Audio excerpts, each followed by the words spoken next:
dulu tuh ada bahasa, lu kalau belum lulus mata seni, lu bukan anak IKJ. Mbak Mira, Mas Riri pernah belajar juga sama Mas Garin. Terus eh, Hanung Bramantio belajar juga. Banyak sutradara-sutradara yang sutradara atau orang film, kameramen, director of photography, editor yang besar itu belajar di Mas Garin. Karena Mas Garin punya komunitas namanya dulu Science Estetik Teknologi Set Film. Halo Bruensis, apa kabar kalian? Yang baru bergabung, jangan lupa kalian like, kalian subscribe. Kali ini gue ada narasumber keren banget, bos. Masih di segmen open nggak? Open aja kali.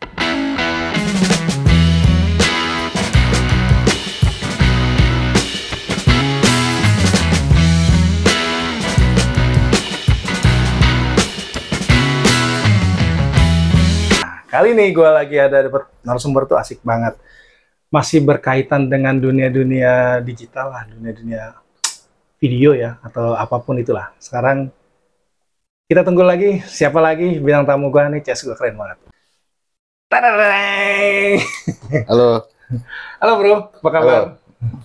Sehat? Sehat, alhamdulillah. Alhamdulillah sehat. Oke bro, kenalin dong sama pemirsa. Halo, gua Pandu. Di dunia di dunia visual tuh gue biasa dipanggil Pandu Angga. Jadi kalau teman-teman di kampus tuh ada yang manggil Pandu, di KJ, di Gundar Pandu, di dunia kerja Angga. Jadi nama gue tuh kalau di beberapa screen di Gaban tuh Pandu Angga gitu. Tapi sekarang udah mulai balik lagi ke fitrahnya, gue pakai nama Muhammad Pandu Puja Duangga, tapi itu jarang. Itu nama lengkapnya dia bro. Asik ya, namanya panjang, ada yang Pandu, ada yang Angga. Cuman gue biasanya kenal dia Pandu bro namanya. Ya bang ya.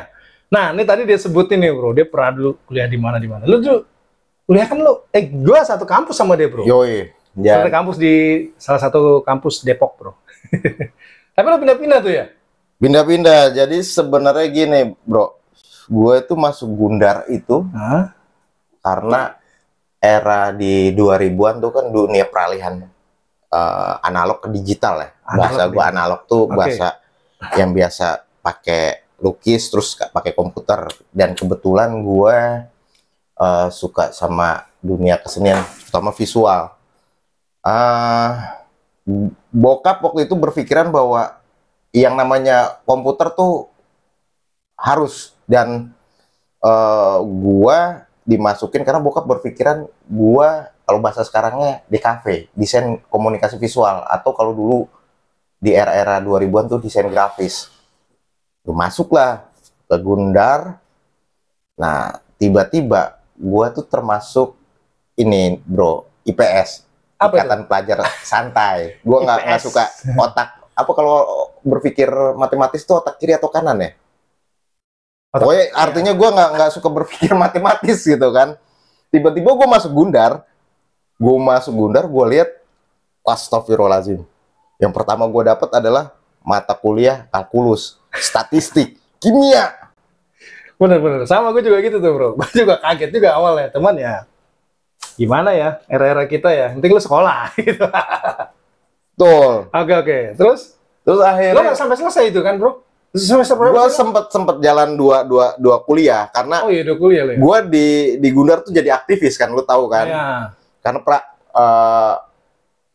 peralihan gue bosan dengan kuliah saat itu adalah gue menjadi aktivis. Terus gue juga aktif teater di Gundar. Suatu ketika gue ke tim-tim tuh sebenarnya atmosfernya gue udah lama, karena juga gue dikenalin sama bokap main-main ke Taman Ismail Marzuki. Waktu itu ada guru gue namanya Yose Rizal Manua. Dia termasuk sastrawan, budayawan, dan kalau teman-teman tahu dulu ada bengkel deklamasi di pas deretannya tim. Nah disitulah bengkelnya, namanya toko bukunya Bang Yos, kalau gue manggilnya Om Yos. Bang Yos yang... Yos Rizal Manua. Oke. Sekarang udah nggak ada tuh ya, bro? Eh karena ada perubahan dari Pemda DKI, itu kayaknya udah nggak ada. Udah nggak ada ya? Nggak ada. Nah, Oke. Terus? dari situ gue ngelihat kok ada kuliah sambil bermain ya. Terus gue lihat karena di Gundar terus terang gue hancur banget karena namanya semesteran gue ya gue Asal lah ya. asal lah pokoknya asal gitu kan karena gue kurang niat ya. gue merasa waktu itu Bukan passion lu di bukan situ. passion gue karena passion ya. berpikir waduh matematika statistik hal-hal yang gue benci waktu sebenarnya nggak baik ya gue tidak meminati bidang itu gitu. Sebenarnya itu bagus, cuman karena dia nggak meminati, jadi ya begitu, bro. Jadi dia harus minat dulu. Akhirnya Oke, gue coba lihat, terus kebetulan waktu itu pembukaan kuliah baru kan, gue sebenarnya terus terang mau ngambil desain grafis. Kalau di IKJ itu namanya seni rupa, Fakultas Seni Rupa.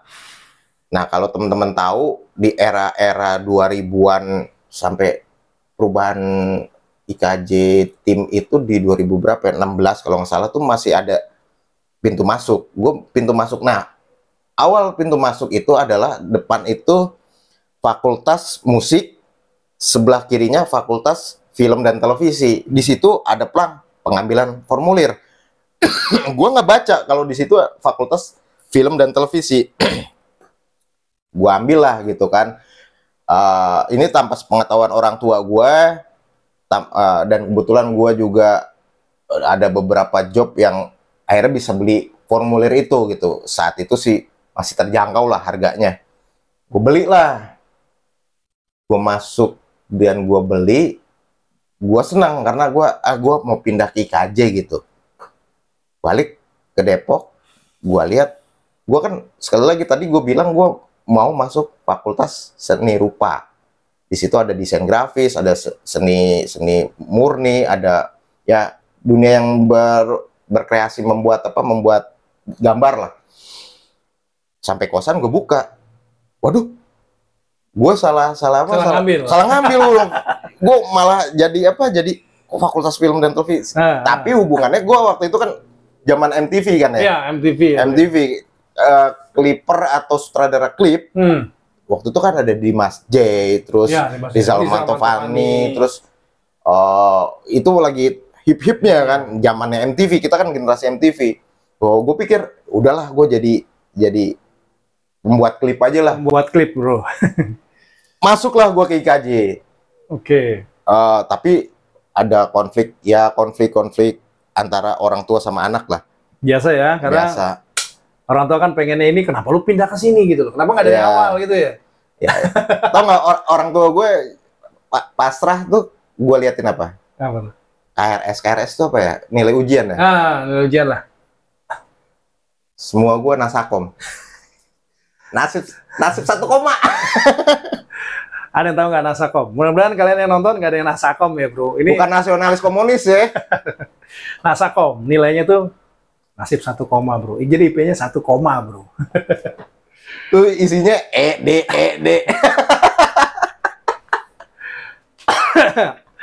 Oke, terus berarti dari situ nyokap bokap lo ortu ya udahlah ya. Pertimbangannya karena harus diakui di IKJ dari saat itu sampai hari ini kayaknya sekolah itu mahal gitu kan. Orang tua gue bilang ini, gue cuma bisa ngebiayain lo di semester 1 2, selanjutnya lo sendiri.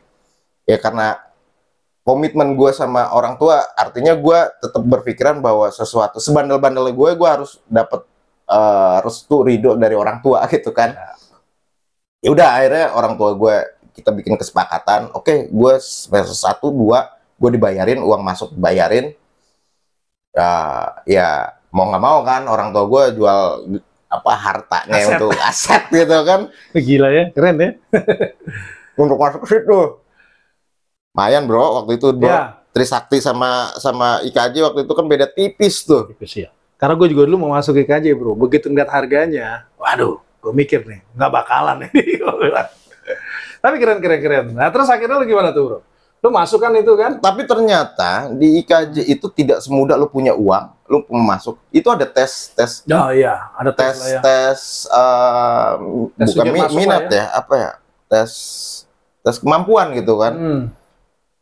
Ya, gue pikir ini swasta gampang masuk gitu kan. Nah, Ternyata banyak juga di angkatan gua yang gagal. gagal Hmm. gitu. Jadi memang ada tes minat dan ininya lah. Masuklah gua situ. Oke, masuk lah ya. Terus, lo berarti kan lo di nggak di seni rupa yang lo seneng dong? Enggak, karena tetap artinya Karena lo IKJ ambil itu formulir tadi ya. iya. Nah, IKJ itu kan kuliah sambil bermain. Di era itu ya, tapi gua nggak tahu ya, waktu itu masih bisa ngerokok di dalam apa? Di dalam kelas. Ngerokok sama dosen. Kalau sekarang gua nggak tahu. Udah lama banget lo nggak kesana ya? Setahu gua sekarang IKJ itu mirip sekolah administrasi kantor. Pakaian rapi, tidak boleh merokok di dalam ruangan. Karena mungkin pengap ya bro, kalau ngerokok dalam ruangan kali ya, eranya ya. Iya, karena kampusnya juga udah bagus ya. Oh, udah bagus, iya bagus iya. bro. Gue belum pernah masuk sih, tapi begitu gue ngeliat depan itu kayaknya oke juga tuh kan. Tim, kalian yang belum pernah ke tim, kalian datang aja ke tim. Teman Ismail Marzuki itu bos. Lo bisa tahu.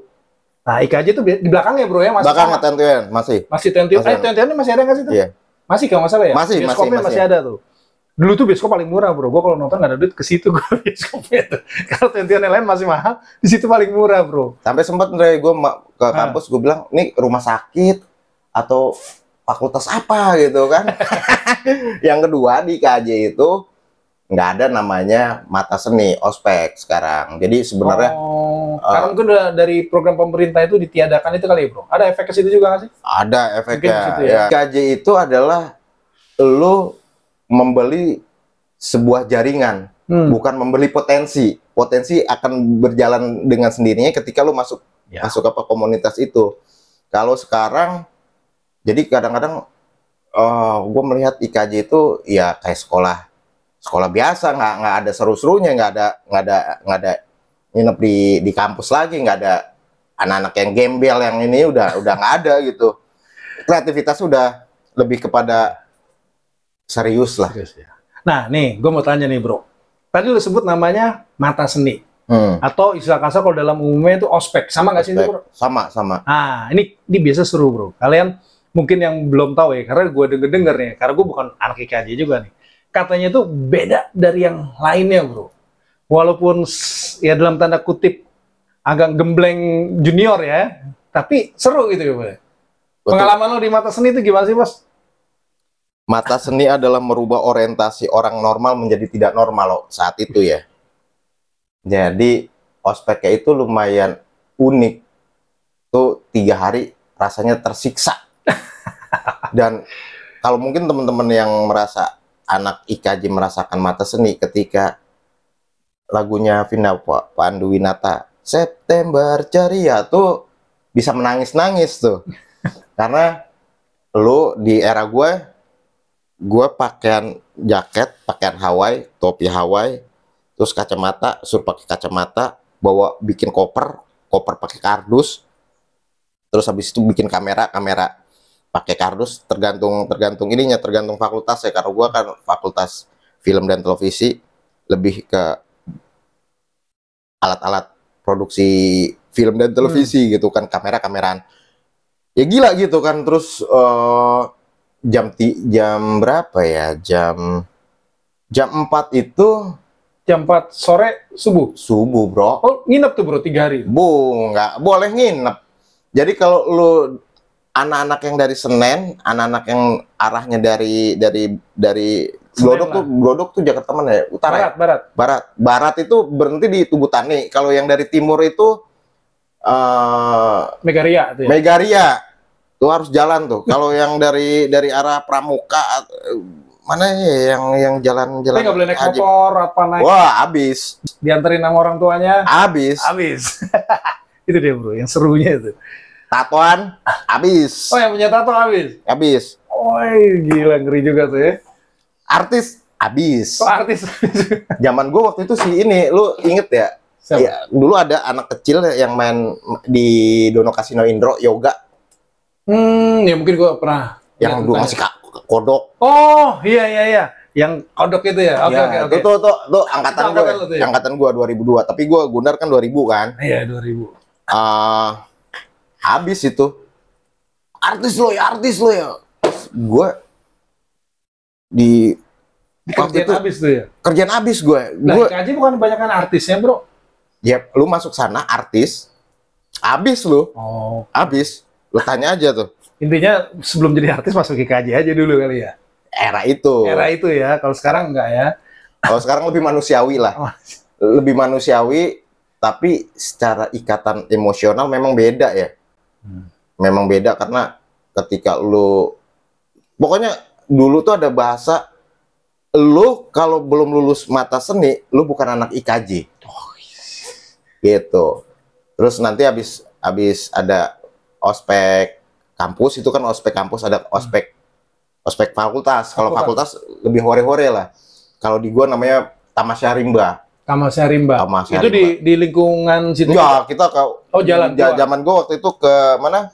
Tergantung fakultasnya lah ya. Fakultas zaman gue ke Sukabumi. Tuh ada band-bandan lah, ada Ipang, ada senior-senior yang udah wah, ya sekarang jadi star semua lah. Jadi Mereka artis lah ngisi ya.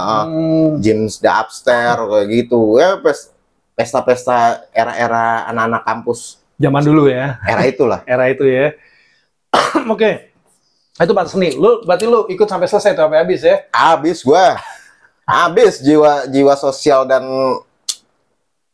tapi ya gitu, itu yang merubah frame bahwa ada nggak bagusnya juga sih sebenarnya. Gue mengakui ketika lulus dari situ, bahkan ada beberapa teman gue secara psikologis itu Oh gitu? kena. Iya, Ada juga, Andre, karena wah lo memang zaman dulu ospek itu memang benar-benar ospek yang benar-benar lu diplonco ya bro ya. Kalau lu pernah nonton film-film ospek zaman dulu ya kayak gitu bro. iya. Cuman tergantung dari kampusnya biasanya. Karena di KJ itu yang gue denger ya lucu-lucuannya ada lah. Gitu, ada ya sama sih, sama ya. Gue datang ke, ya sempet gue bertandang ke sekolah-sekolah seni kayak ISI, FSRD, ITB, hampir sama sih pola pola ospeknya agak unik daripada tapi namanya ospek ya. Ini teknik juga bermasalah juga tuh, teknik Gundar juga bermasalah juga. Bukan bermasalah artinya senior selalu benar. Kalau senior salah ngelihat pasal 1. Ya. Zaman dulu masih ada bro, pasal 1 senior selalu benar. Pasal 2 ingat pasal 1. Oke, lu di KJ berarti lu sampai mata seni udah ngelewatin itu. Nah, terus lu masuk tuh nih, kuliahnya tuh kayak gimana sih bro? Kuliah kayak di kampus-kampus lain pada umumnya, dosen ngajar di depan, ada praktek, itu hampir sama kali ya? Atau lebih banyak praktek, tujuan praktek gitu bro? Jadi kalau di IKJ itu sebenarnya sama ya, sama fakultas-fakultas lain ya. Cuma di era yang gua nggak ngerasain ya, karena gue nggak tahu IKJ sekarang tuh seperti apa. Dulu tuh ketika lo masuk kelas, dosen adalah dosen. Ketika lo keluar kelas, kita bisa ngerokok bareng, bisa diskusi bareng, nggak ada gap. Karena tadi Indre, dosen-dosen gue itu juga dari IKJ kan. Oh, alumni lah ya. Alumni, jadi mereka satu frekuensi lah. Satu frekuensi. Jadi kalau udah dulu bahasanya anak X gitu kan. Anak X. Anak IKJ ya pasti kita saling menghargai itu gitu kan, tahu batas secara kuliah. Attitude lah ya. Attitude. Kuliah sama aja sih sama yang lain. Bahkan kan lu tahu kan di Gundar tuh 100 orang men. Oh iya. Di sono satu kelas 20 apa? 20. Makin sedikit ya. Naik ke atas makin pada ini menghilang. Pada menghilang ya. Mereka mencari, karena di sana pusat pekerjaan kan. Oke. Jadi wajar kayak misalnya beberapa artis atau orang yang sekarang populer itu tidak menyelesaikan kuliah karena di sana di era itu menganggap bahwa gue ngapain lagi harus nerusin kuliah. atau gua kerjanya juga lingkungannya sama gitu kan, kayak gitu. Oke bro, jadi di KJ itu pada dasarnya sama ya, kuliahnya sama kayak di kampus lain gitu ya bro. Sama. Teori, praktek itu semuanya sama gitu kan ya. Cuman memang di sana tuh banyak kan, ya itu tadi kayak job-job gitu ya, banyak orderan gitu ya bro ya. Betul. Nah, lu selama lu di KJ itu bro, gue udah denger dia sibuk banget bosku. Dia ikut-ikut project-project lo ya. Iya, waktu itu jadi ini ya, bukan ikut project, kalau nge-crew lah, ya, nge-crew. sekali project lah kasarnya satu pekerjaan lah. Nah di KJ itu bro, itu job begitu saat masih kuliah itu ada yang nawarin gitu bro. Dari seniornya misalnya, bro, gua lagi ada bikin ini nih, bikin film, bikin apa itu dari senior atau Kan ngumpul ngumpul lagi nongkrong gitu ya. nongkrong kayak misalnya senior gue, gue mau bikin klip, siapa nih yang mau ikut? Gitu. Cuma ya kalau sekarang secara sadar kampret juga ya bayarannya apa, ini ngomongin bayaran kadang-kadang nggak balance itu, tapi ilmunya ilmu dan jaringan tadi, ilmu dan networkingnya lu mesti dapat, karena memang ya namanya kita masih baru ya bro, belajar kan ya jangan mikir duit dulu lah, lu cari ilmu dulu, makin banyak kayak sekarang kan jobnya nyamperin dia bro. amin. Nah lu masih ingat nggak bro, pertama kali lu ikut entah apanya itu, bisa kasarnya kru atau apa, pertama kali di KJ itu bro, saat lu kuliah tuh apa bro, masih ingat nggak? Dan siapa yang ngajak lo tuh bro? Masih ingat nggak lo? Gue lupa banyak banget deh. Pertama kali lo terjun, maksudnya kan selama ini lo di kampus itu kan istilah kasar belajar ya di KJ ya, di kampus. Tapi kalau pas masuk ke produksi itu kan istilah kasar lo kerja ya, atau PKL lah zamannya ya, karena masih kuliah. Nah gini deh, kalau siapa tuh? Gua itu ketika masuk sudah terjebak ke dunia editing tanpa gue sadari ya, kan kita kan Gundar tuh komputer ya. Betul. Jadi ada senior gue butuh ngedit video klip kalau nggak salah waktu itu. Masih ingat nggak video klipnya siapa tuh? Artis semua masih belum? Aduh, gue lupa, udah kebanyakan ya bro. Udah lupa gue udah. Karena udah berapa tahun yang lalu, udah 10 tahun, 15 tahun yang lalu ya. Lebih kayaknya ya. Lebih lah, tahun 2002, lo bayangin kan? Masuk ke situ editing, gue bilang, wah seru juga nih di editing kan, dingin gitu kan. Kalau di lapangan ya di lapangan gue mikir waktu itu kerjanya lumayan frontal ya. Kadang-kadang jam 6 ketemu jam 6 lagi gitu kan. Nah di editing nyantai, terus bisa marah-marahin kameramen, gimana sih lu nih gambar rusak ini dulu. Akhirnya gue milih editing lah situ. Piannya itu karena posisi gue secara tidak sadar kan kita di komputer gitu kan. Di komputer, iya betul. Ya udah, gue sebenarnya lebih banyak di editing dari awal tuh ya, di editing. Produksi itu gue lupa itu, cuma ikut beberapa kali iya. Editing. Habis itu gue editing terus tuh, editing sampai hari ini. Nah tadi lu bilang bro, kalau ngikut-ngikut kadang-kadang nggak sesuai bro budgetnya. Biayanya, honor. Lo masih ingat nggak lo? Pertama kali editing, lo dikasih berapa sih? Apa nasi bungkus doang, apa gimana? Full tank. Full tank? Apa tuh? Full thank you. Full thank you.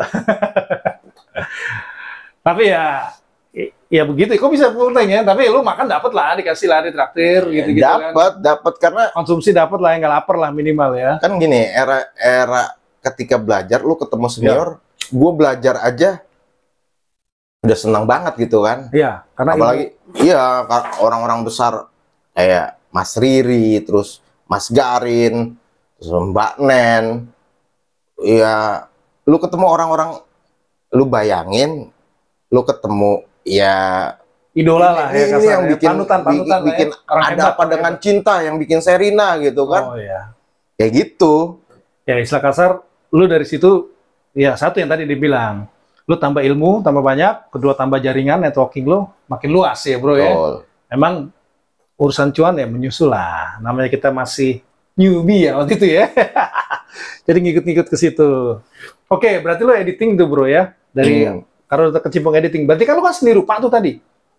Awalnya minat seni rupa. Enggak, lu daftarnya Oh enggak, lu bukan seni rupa ya? Salah tampil itu ya? Beli formulir, tapi kan gue melupakan gitu, karena kuliah sambil bermain gitu. Oke. Nah, lu kan tuh editing tuh. Lu sampai sekarang juga, lu kebawa tuh kan? Editing terus. Editing gue. Editing never die. Editing never die. Makanya nih, gue kasih tahu juga Bro Ensis ya. Ini teman gue juga, gue teman kuliah juga. Jangan kita udah sempet lama nggak ketemu ya. Ya paling karena eranya digital sekarang, jadi kita sering apa ya chat doang ya. WhatsApp grup. Padahal gue alumnus Gundar juga. Alumni nggak lulus. Ini termasuk susah bos. Dia paling susah banget ini buat ketemu karena kesibukannya masing-masing ya. Bahkan gue untuk masuk ke konten gue aja nih dia susahnya setengah mati nih. Karena mungkin dia belakang layar banget ya. Nah sekarang nih, lo kan ngedit video nih ya bro. Lu pernah nggak selama lo ngedit video itu, editing itu yang menurut lo tuh, wow banget nih gue bisa dapat ngedit video ini gitu, atau film ini nih. Paling lo kayak wow banget, walaupun dalam tanda kutip dia bilang ininya juga nggak sebanding ya. Tapi lo ngerasa kan ada orang gitu ya bro, walaupun gua nggak dibayar, tapi gua senang banget lo bisa. Itu apa bro? Selama lo editor? Kayaknya banyak sih Andre. Cuma salah satunya. Nggak disebut ya. Karena tiap produksi punya khas tersendiri. Cuma yang bikin gua punya kampus kedua namanya SET Institute. SET Institute. Jadi kampus apa tuh kampus? Jadi Mas Garin itu dulu ada satu pendapat bahwa ketika lu bisa belajar sama orang besar, lu akan menemukan banyak hal. Nah saat itu frame gua kalau nggak ke Mas Riri, Mbak Mira Lesmana, terus ke Mas Garin. Tapi gue lihat kan kalau secara hierarki kesenioran itu kan Mas Garin ya, karena Mas Garin membuka secara dunia sinema tuh dia anak muda di eranya yang membuka film-film tahun 90-an kan mati tuh. Iya, betul. Dia membuka membuka sinema secara kualitas ya, secara kualitas cerita. Tetap masih ada waktu itu, cuma filmnya kan lebih berbau-bau apa ya, kalau ininya pornografi atau apa, pokoknya gitulah. Gitu. Nah, gue baca di situ ternyata Mbak Mira, Mas Riri pernah belajar juga sama Mas Garin, terus Hanung Bramantio belajar juga, banyak sutradara yang sutradara atau orang film, kameramen, director of photography, editor yang besar itu belajar di Mas Garin, karena Mas Garin punya komunitas namanya dulu Science Aesthetic Technology set film. Akhirnya gue berusaha untuk masuk, gimana caranya gue bisa masuk ke sana. Ya mungkin privilege ya, karena IKJ. Tapi privilege juga nggak ini juga sih, nggak berlaku juga, tetap jadi Romusa juga gue datang sana. Ya pokoknya itulah, gue masuk ke situ belajar, gue ketemu sama komunitas, makanya gue bilang SET tuh sebagai kampus ketiga gue. Satu Gundar, kedua IKJ, ketiga SET. Karena SET itu lebih kepada hal-hal teknis gitu kan. Tapi itu bukan kampus yang kita bayar gitu, bukan kan ya? Bukan. Kita bayarnya pakai mental. Dibayar pakai mental. Oh, gitu ya. Jadi lu banyak banget pengalaman lu di bidang sinematografi ya kalau gue sebut ya. Salah, Bang? Sinematografi itu lebih ke pengambilan gambar ya. Dunia film lah. Audiovisual ya. Jadi pengalaman Bro satu ini tuh di bidang audiovisual tuh udah oke banget ya. Terutama di editing lu. Iya, editing gue. Asik banget ya. Terus kalau tadi kan ya, dia nggak bisa jawab bro. Yang paling enak karena masing-masing proyek atau masing-masing saatnya pekerjaan itu memang punya apa ya, suka dukanya masing-masing ya bro ya. Nah, gue yang tanya lagi nih bro, lu pernah nggak sih mengedit suatu video Hmm. yang menurut lu paling susah? Gari Nugroho, anaknya Gari Nugroho, namanya Dini. Dini itu suaminya Iva Ivansa. Ah, Itu ribet. ribetnya dalam artian? Jadi di set itu posisi gue sebenarnya kalau dibilang mahasiswa, gue tuh terlalu meloncatnya terlalu tinggi gitu kan. Jadi teman-teman gue di era itu masih jadi asisten, gue udah jadi editor Nice. gitu di eranya. Hmm. Jadi di set film itu ada namanya Mas Garin. Hmm. Terus kita preview nih, pertama ke Dini, Andini siapa gitu. Andi Pokoknya itu anaknya Mas Garin. Mas Garin istrinya dari Iva Ivansa. Oke. Terus nanti gua harus preview sama namanya Bang Atung atau Bang Arturo GP. Itu termasuk editor awakan juga lah. Kawakan lah ya. Terus habis itu ada namanya Mas Andi Pulung. Mas Andi Pulung tuh kalau teman-teman tahu dunia film, dia termasuk punya nama besar lah. Jadi satu, Dini, Mas Garin, Bang Atung, Mas Pulung. Empat orang ini beda-beda frame, beda-beda maunya. Dan sebenarnya kan film itu harus ikutin sutradaranya. Betul. Nah, kebetulan Dini ini baru datang dari selesai belajar dari Australia. Oke. Dia megang project dokumenter musik dan kebangsaan kalau nggak salah. Oke. 3 orang ini adalah yang satu bapaknya, yang satu adalah omnya secara Family lah ya, bukan family. Jadi ya jatuhnya itu kan bukan secara biologis ya, tapi secara konseptual, karena editornya Mas Garin itu kan Bang Atung. Terus ada lagi senior gue namanya Andi Pulung. Itu beda-beda frame-nya. Jadi gue ini maunya apa gitu kan. Dini maunya A, Mas Garin maunya C.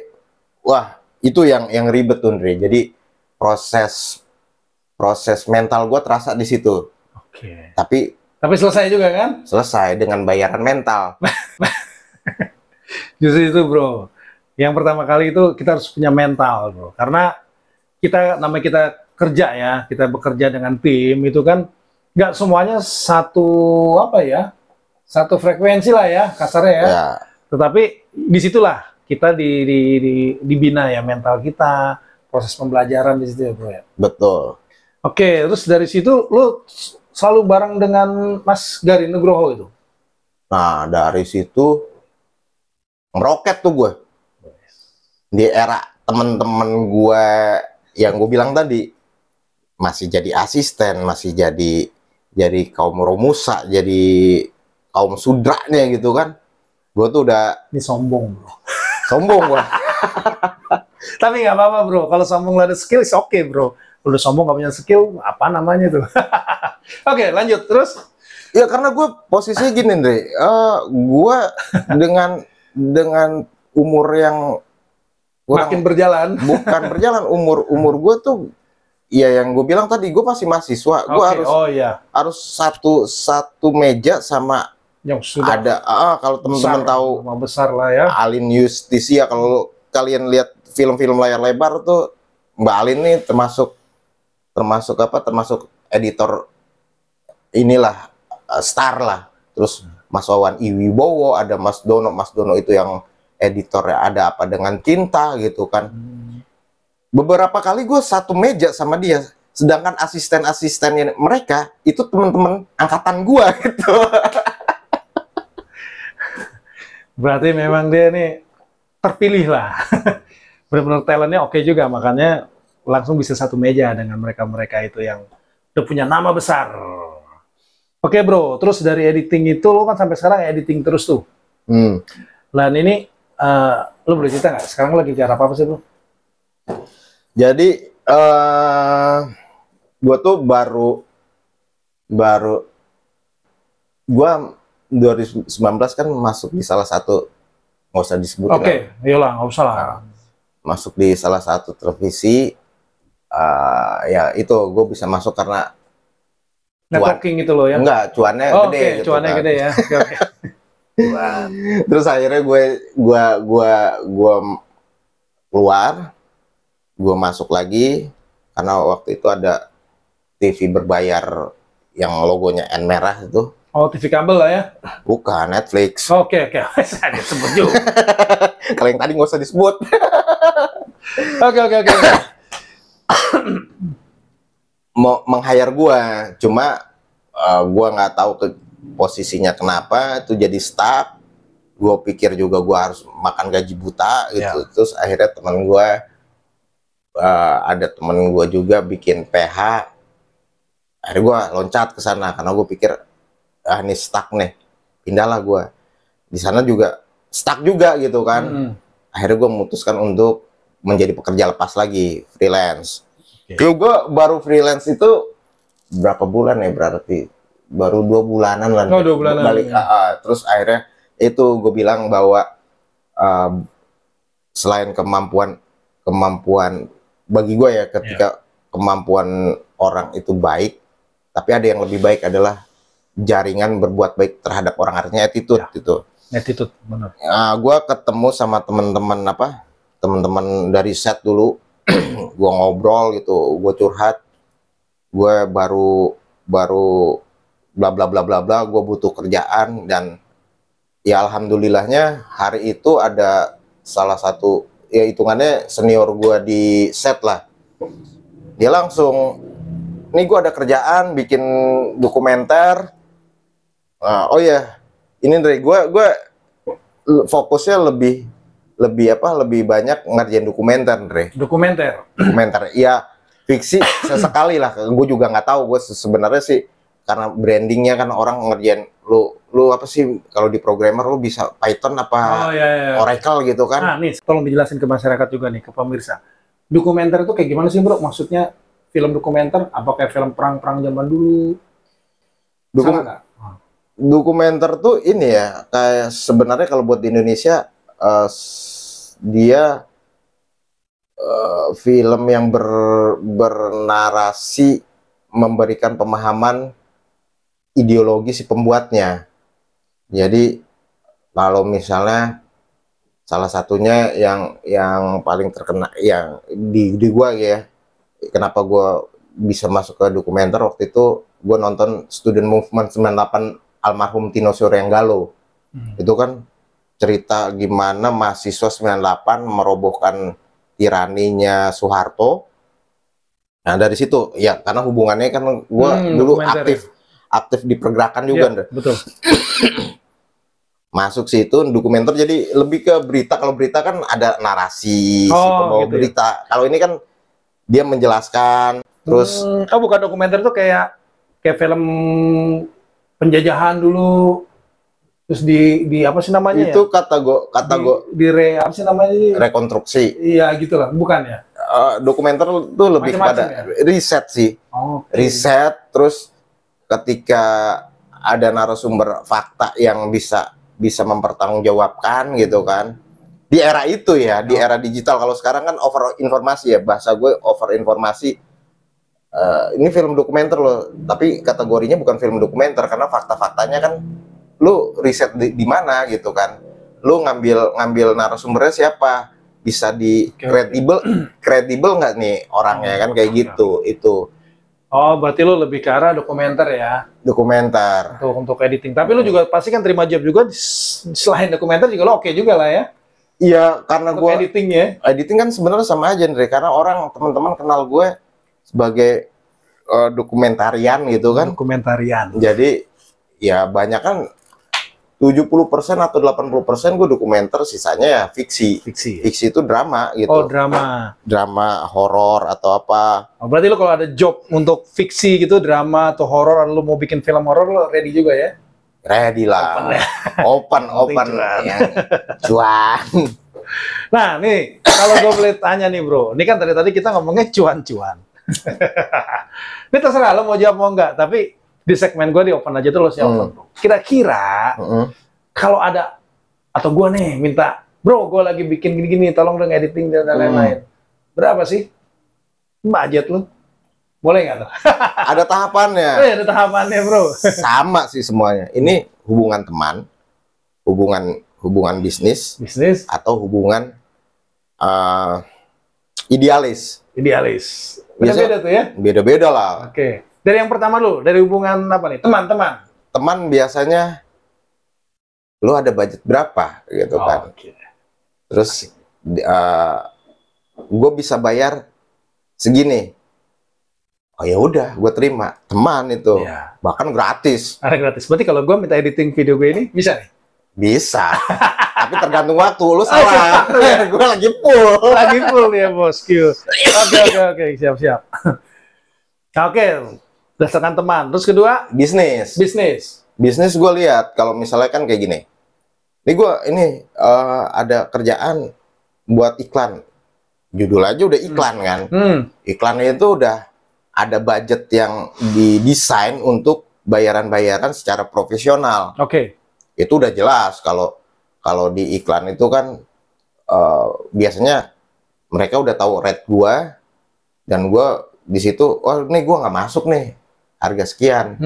Di situ ada tawar-menawar harga gitu kan, tapi posisinya posisi profesional di situ. Oke. Jadi kalau di situ benar-benar hubungannya bisnis. Oke. Jadi kalau bisnis itu benar-benar profesional, tapi kan lu nggak ada patokan. Gue minimal sekian nih, bro. Ada nggak? Ada. Pasti ada ya? Ada, rate ada. Kayak misalnya. Boleh nggak sih lo sebut?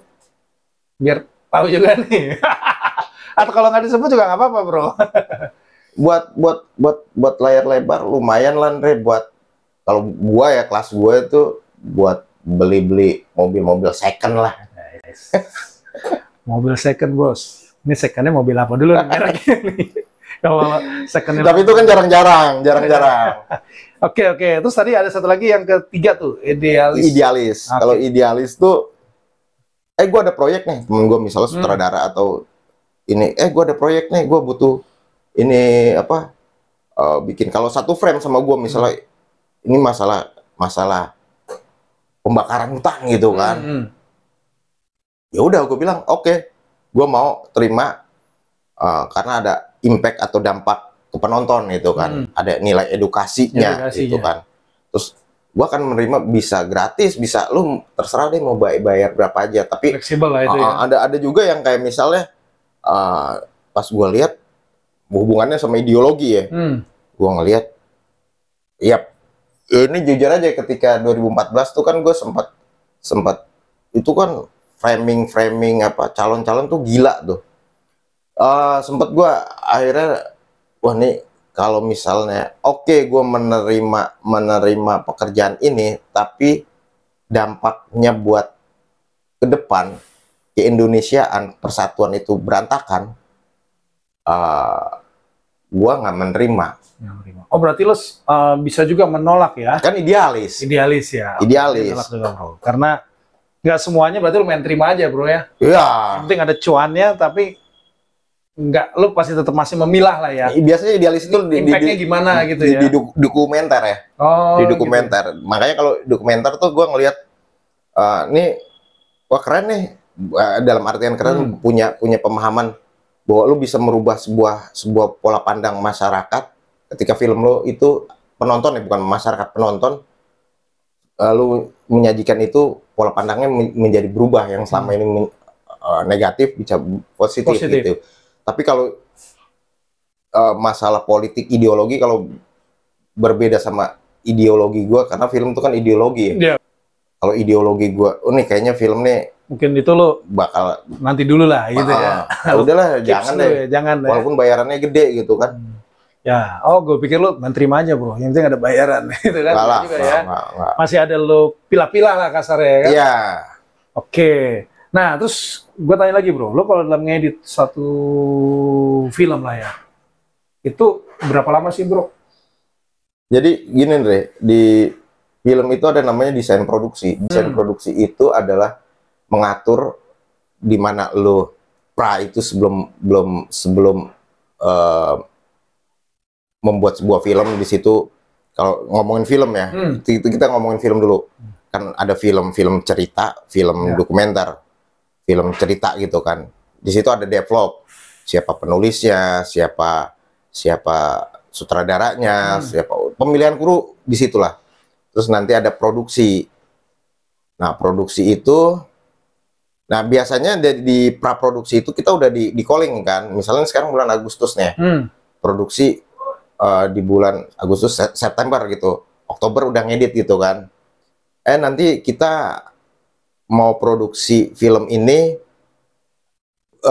kemungkinan post pro itu setelah produksi ke post pro itu pengeditan, edit gambar dan audio itu di bulan September. Nah itu rata-rata sih sebulan lah, Andre. Sebulan ya, tapi tetap ada time schedulingnya itu gitu ya. Ya. Jadi paling tidak 1 bulan lah ya dalam satu bulan. Iya, kalau film itu biasanya itu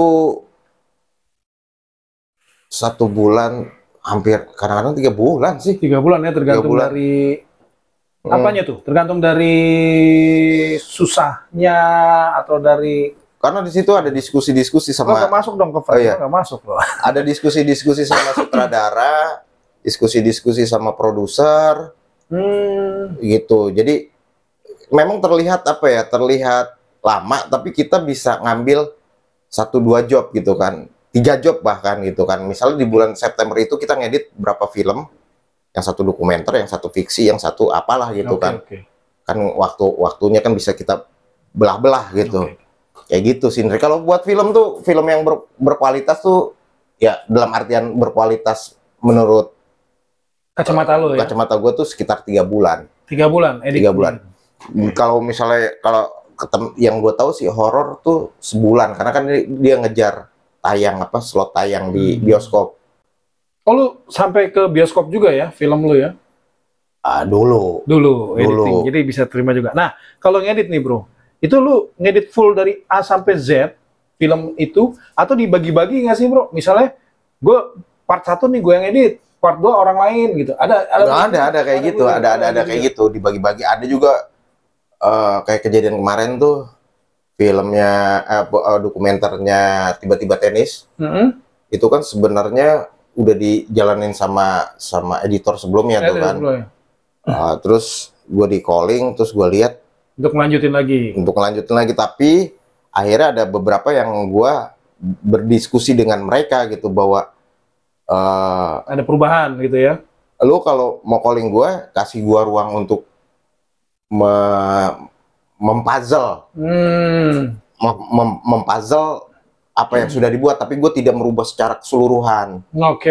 Akhirnya kesepakatan itu terjadi, yaitu gue masuk di tengah-tengah, tapi gue mempuzzle ulang. Enggak, maksud gue itu kan karena si editor yang lama misalnya ada job lain gitu kan? Bukan, maksudnya dalam 1 video nih. Bisa. Oh, bisa juga ya? Iya, kalau di ini misalnya gue openingnya ya, gue tengahnya ada gitu itu. Oke. Itu kolaborasi. Biasanya gini, Andre, itu misalnya temen gue ngoling, atau gue ngoling, gue lagi ada kerjaan nih, lu bantuin gue deh. Sayang nih kalau misal dilepas gitu kan. Jadi kolaborasi aja. Gitu. Tapi kita juga udah kasih tahu sama produsernya bahwa gue ngedit berdua ya, kayak gitu. Oke bro, kalau tadi masih di dunia pereditan video nih, menurut lo, buat pemirsa di rumah juga nih, paling tidak nih channel gue berguna juga bro.